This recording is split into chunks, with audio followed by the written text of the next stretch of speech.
coucou les loustiques. Bon, on en est là apparemment. Toujours pas d'idée pour l'intro, donc je garde ça, hein. C'est des intros provisoires. J'espère en tout cas que tu vas bien aujourd'hui. On se retrouve pour une vidéo un peu spéciale. Je suis ce soir tout seul. Et je ne suis pas vraiment sur une exploration, plutôt pour raconter une histoire. Je me trouve ici devant un ancien bâtiment abandonné. Donc je dis ancien bâtiment abandonné parce qu'il est en partie détruit maintenant. Le site vient d'être acheté par une usine qui se trouve juste à côté. Ils sont en train de construire il me semble, des nouveaux bâtiments dessus. Ils veulent l'utiliser en tout cas pour exploiter leur commerce. Donc ça c'est bien. Ça évite de laisser des choses à l'abandon. Mais si je suis devant cette ruine ce soir, devant ce reste de bâtiments, c'est pas pour vous présenter le type de pierre qu'on peut trouver au sol. Oh putain, c'est du calcaire.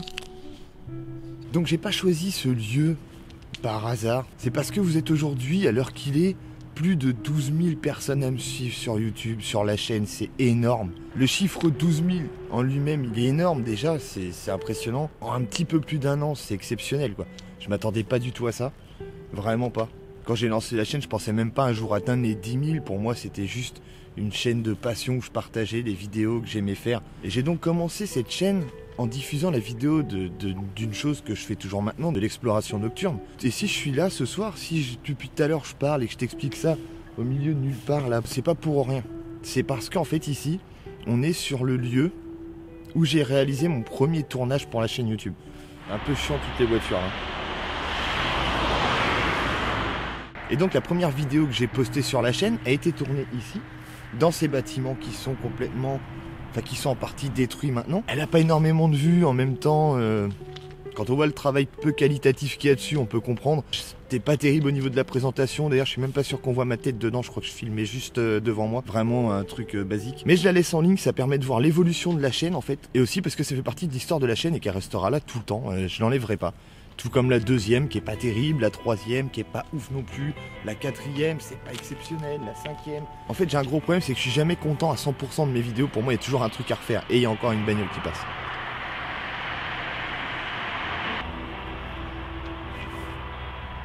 Et du coup, pour joindre un peu le nombre d'abonnés important que j'ai eu sur la chaîne YouTube, je savais pas trop quoi faire. J'ai une vidéo qui est en préparation pour les 10 000 abonnés mais qui sortira peut-être aux 15 000. Tellement c'est long à faire, je sais pas. Et du coup, en passant ici un jour, j'ai vu cette usine et j'ai vu que c'était en partie détruit. Et ça m'a fait un peu chier parce que c'est vrai que c'est un endroit que je connais très bien, dans lequel je suis venu plusieurs fois. Et c'est surtout l'endroit où j'ai tourné la première vidéo de la chaîne. Et oui, j'ai des notes sur mon iPad. On a l'impression que tu regardes les présentateurs d'M6 dans le 1945. Malheureusement, je peux pas faire beaucoup d'images du lieu, de ce qu'il en reste. C'est tout cassé, ça l'était déjà avant, hein. C'est pas les travaux qui ont pété les vitres et tout, c'était déjà bien éclaté. Il y a eu beaucoup de casseurs qui sont venus ici. Donc une ancienne imprimerie qui a été qui a fermé ses portes, qui a été vandalisée, qui a été cassée, qui a été maintenant rachetée. Et ce spot d'Urbex n'existe plus à l'heure où je vous parle.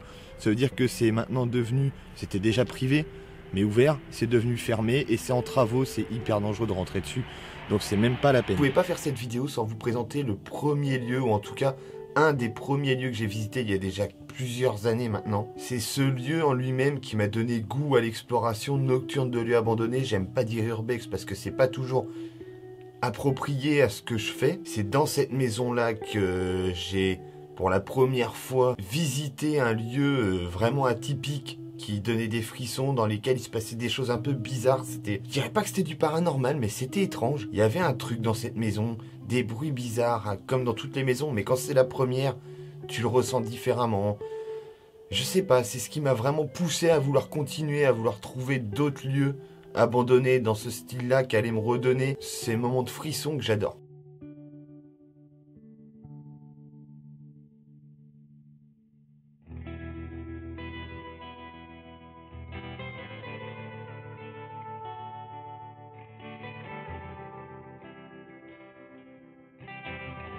Première exploration nocturne non filmée, ou du moins qui a été filmée avec Nicus à l'époque, sur un vieux caméscope à cassette.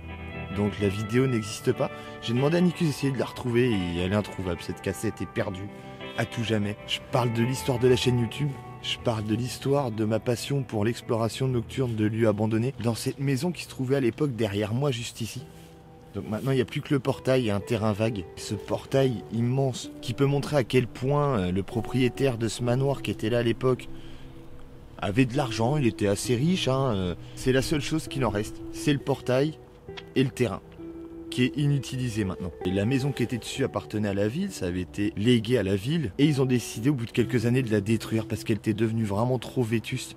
Elle était énormément squattée par les jeunes, dont moi, entre autres. Mais elle est restée abandonnée pendant très longtemps parce que je me rappelle qu'à l'époque, à l'intérieur, sur un mur dans le salon, ou dans l'entrée, il me semble que c'était dans l'entrée, il y avait une peinture sur le mur qui avait été réalisée au pinceau, on voyait très bien que c'était fait au pinceau, et qui racontait un peu l'histoire de cette soirée qui s'était déroulée dans cette maison abandonnée, qui datait des années 70. Donc la maison est restée à l'abandon pendant très longtemps, si je ne dis pas de conneries bien entendu.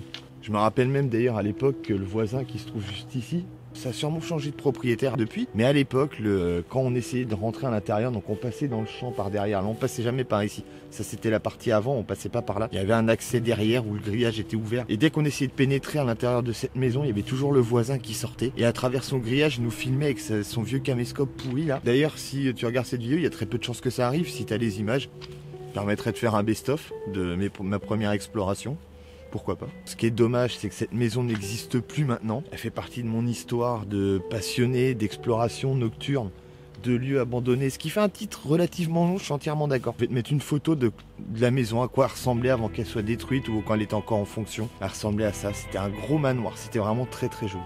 En tout cas, si cette petite vidéo historique t'a plu, n'hésite pas comme d'habitude à laisser un pouce bleu et un commentaire. Ça fait toujours plaisir. Et abonne-toi à la chaîne YouTube. Portez-vous bien. On se dit à très vite pour une nouvelle vidéo. Ciao!